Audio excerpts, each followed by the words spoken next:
Hello everyone, welcome to another chat here about Axis and Allies. Today, we're going to be talking about what are some options for Russia to do on their first turn, and some initial purchases. So first off, your classic conservative Russian strategy is pretty simple. You have $24, you buy 8 men, and you move on with life. If you want to be more aggressive, I would recommend 3 men and 3 tanks. Understanding that, maybe you could go tank artillery and 5 men, but tanks I like building a little more of because first off they have versatility. They can go 2 spaces when they attack. And just importantly, I defended at 3.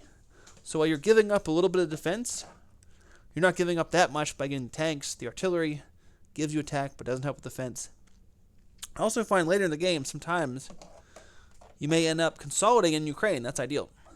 Come here, consolidate. But you need to go back to Russia often or back and forth in order to stop Japan, stop Germany.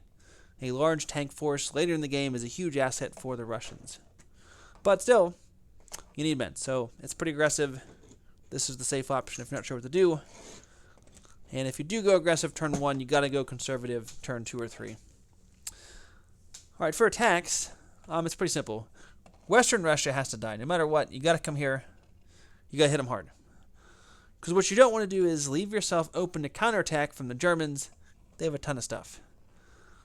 So for me, what I like to do is basically send most people here, large concentrated force, and then send 3 guys and 2 planes here to also attack Belarusia. Those are kind of the classic, the easiest 2 to take. If you don't want to go to Belarusia and you really want to focus on your defense more, dual hold, send some of these guys here, leave more guys in the Caucasus. That's also acceptable. Lastly, though, there is the more aggressive strategy. Understanding you got to take West Russia. But Ukraine is somewhat enticing only because you have a chance to kill a German plane. Now, to do so, you'll have to sacrifice most of your tanks because they will all die.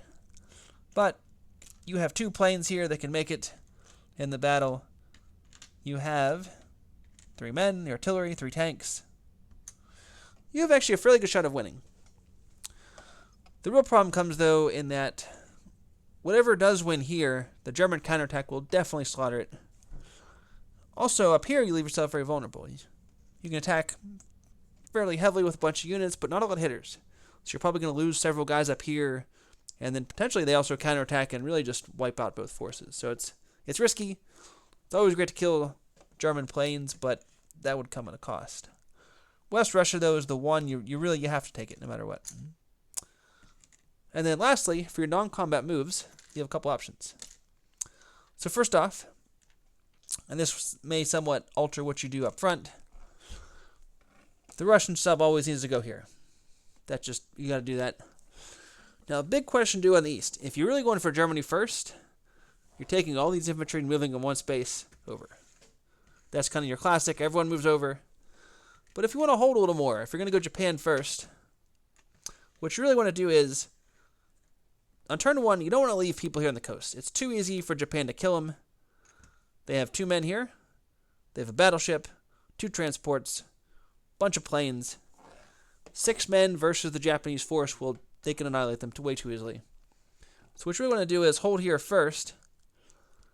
If you're really going to go hard that way, push these guys, they go here, that's a question. And then on the next turn, come in with a much larger force and maybe a plane as well or something. So something where they can't just wallop you there on the edge.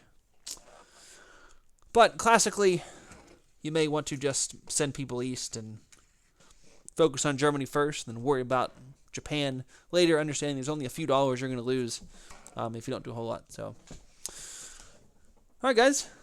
I hope you enjoyed the video and have fun playing with Russia.